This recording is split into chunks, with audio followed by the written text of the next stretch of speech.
बच्चों, आज हम पढ़ेंगे हमारी पाठ्य पुस्तक हिंदी में से राग की रस्सी का एक भाग, दुनिया की छत। यह केवल पढ़ने के लिए है, इसकी कोई प्रश्न उत्तर नहीं है। किसी भी लोक कथा को समझने के लिए उस इलाके की जलवायु, रहन सहन, खान पान और संस्कृति को समझना उपयोगी होता है। अब लोक कथा क्या होती है? लोक कथा का तो मतलब होता है वहाँ पर कोई एक ऐसी घटना हुई होती है, एक बात हुई होती है जो सदियों तक एक दूसरे को गाथाएं या कथाएं के रूप में सुनाई जाती है। ठीक है ना? और वो इतनी प्रचलित हो जाती है कि दूर दूर तक उनको लोग सुनाते हैं, उनका उदाहरण देते हैं। जलवायु, जलवायु क्या होती है? आप देखोगे कहीं पर धूप बहुत होती है, कहीं पर बहुत बारिश होती है, कहीं पर ठंडा मौसम होता है, कहीं पर गर्म मौसम होता है, कहीं पर रेत होता है, कहीं पर पहाड़ होते हैं, है ना? कहीं पर क्या होता है? पानी होता है, कहीं पर समुद्र होता है। तो यही सब मिलकर क्या बनाते हैं? यही सब मिलकर बनाते हैं जलवायु। रहन सहन, आपने देखा होगा किसी जगह के लोग अलग तरह के कपड़े पहनते हैं, किसी लोग जगह के लोग अलग तरह के कपड़े पहनते हैं, किसी जगह के लोग किसी अलग तरीके से रह रहे होते हैं ना। खान पान, इसी तरीके से उनके खाने पान पीने का सिस्टम भी अलग होता है। जैसे हम पंजाब में जाएंगे तो पंजाब में मक्के की रोटी सरसों का साग खाते हैं ना। साउथ में जाएंगे तो वहाँ पे सांभर इडली खाते हैं। इसी तरीके से जो जहाँ रहता है वहाँ पर उसके खान पान का प्रभाव पड़ता है।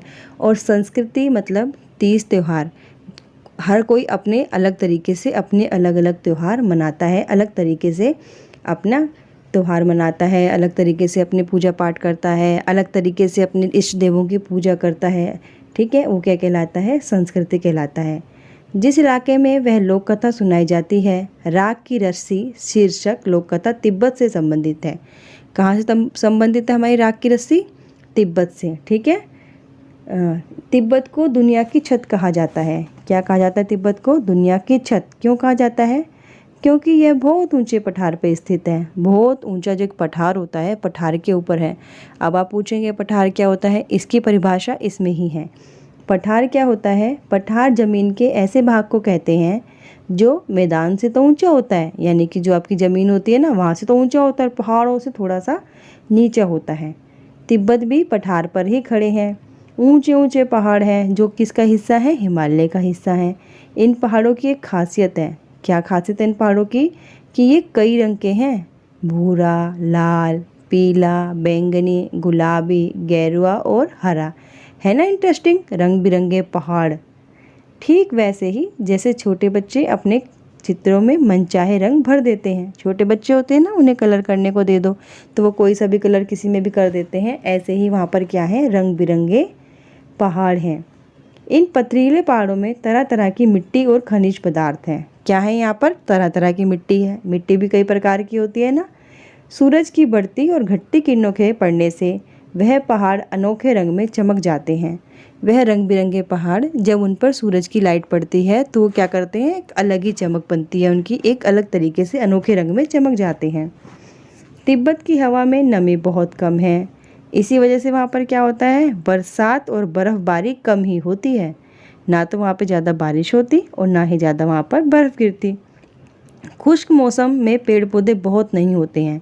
ठीक है ना? जो खुश्क मौसम होता है उसमें पेड़ पौधे ज़्यादा नहीं होते हैं। क्यों? पेड़ पौधों क्या चाहिए होता है? पानी की मात्रा। पानी की मात्रा वहाँ पर कम होती है।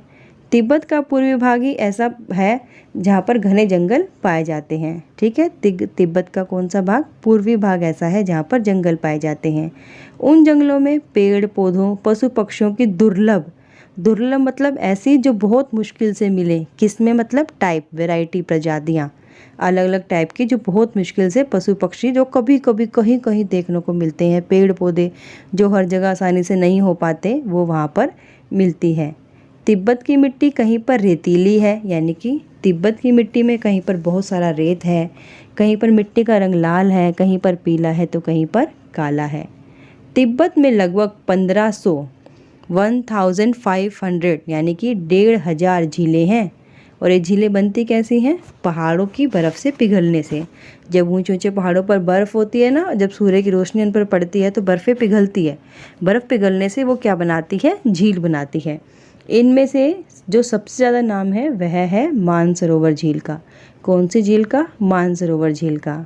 और यहीं से सांगपो, सांगपो सुना है आपने? अच्छा ये बताओ, ब्रह्मपुत्र नदी सुना है? उसी का नाम क्या है? सांगपो है। यहीं से सांगपो यानी कि ब्रह्मपुत्र नदी निकलती है। काफ़ी ऊंचाई पर, यानी कि तिब्बत क्या है, पठार पर है ना, ज़मीन पर नहीं है ना, मैदान पर नहीं है ना, तो ऊंचा है।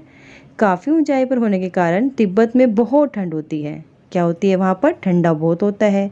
यहाँ की सर्दी का हाल मत पूछो, इतनी ठंड होती है, इतनी ठंड होती है, ऐसा लगता है जैसे किसी ने आपको फ्रिज में डाल दिया और ऊपर से तेज़ तेज़ ठंडी ठंडी हवा चला दी हो, है ना।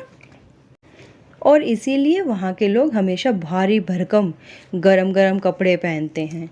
तिब्बती लोगों की घर बनाने की कारीगरी अनोखी है। अनोखी मतलब सबसे अलग है। कैसे घर बनाते हैं वो? यहाँ लकड़ी के बने हुए बहुमंजिला मकान है, घर है। बहु मतलब बहुत सारे, मंजिल मतलब मंजिल, बहुत कई मंजिल मकान हैं। लोग अब पत्थर, मिट्टी और सीमेंट के घर भी बनाने लगे हैं। पहले किसके मकान होते थे ज़्यादा? लकड़ी के होते थे। लेकिन लोग अब क्या है, पत्थर, मिट्टी और सीमेंट के मकान भी बनाने लगे हैं। खिड़कियाँ भी अधिक बनाई जाती हैं। अब सोचो खिड़की इतनी क्यों बनाते हैं? खिड़कियाँ इसलिए बनाते हैं, आपको बताया था ना, वहाँ पे ठंड ज़्यादा है, धूप कम आती है, इसलिए खिड़कियाँ बनाते हैं कि जब धूप निकले तो धूप की रोशनी सारी ज़्यादा से ज़्यादा घरों के अंदर आ सके। ठीक है, ढेर सारी रोशनी घर के अंदर आ सके। भूकंप से बचाने के लिए ये लोग क्या करते हैं, दीवारों को अंदर की ओर थोड़ा सा झुका लेते हैं। ठीक है, एक सीधी दीवार होती है, अंदर की ओर थोड़ा सा झुका के बनाते हैं। तिब्बत का एक बहुत बड़ा शहर है, जो तिब्बत का सबसे बड़ा शहर है, उसका नाम है लहासा। क्या नाम है? लहासा। तिब्बत के सबसे बड़े शहर का क्या नाम है? लहासा। लहासा 3650 3650 मीटर 3650 मीटर, ठीक है, की ऊंचाई पर स्थित होने के कारण यह दुनिया का सबसे ऊंचा शहर माना जाता है। दुनिया का सबसे ऊंचा शहर कौन सा हुआ बच्चों? लहासा। ठीक है, कहाँ पर है ये? तिब्बत पर है। इसकी ऊंचाई कितनी है? 3650 मीटर, यानी कि 3650 मीटर। कपड़ों तथा खाने पीने के लिए यहाँ का बाजार बहुत प्रसिद्ध है। क्या है यहाँ का बाजार? किस चीज़ के लिए प्रसिद्ध है? कपड़ों के लिए और खाने पीने के लिए। लहासा को तिब्बतियों का दिल भी माना जाता है। तिब्बतियों का दिल किसे कहते हैं? लहासा को कहते हैं। लहासा क्या है? तिब्बत का बहुत बड़ा शहर है।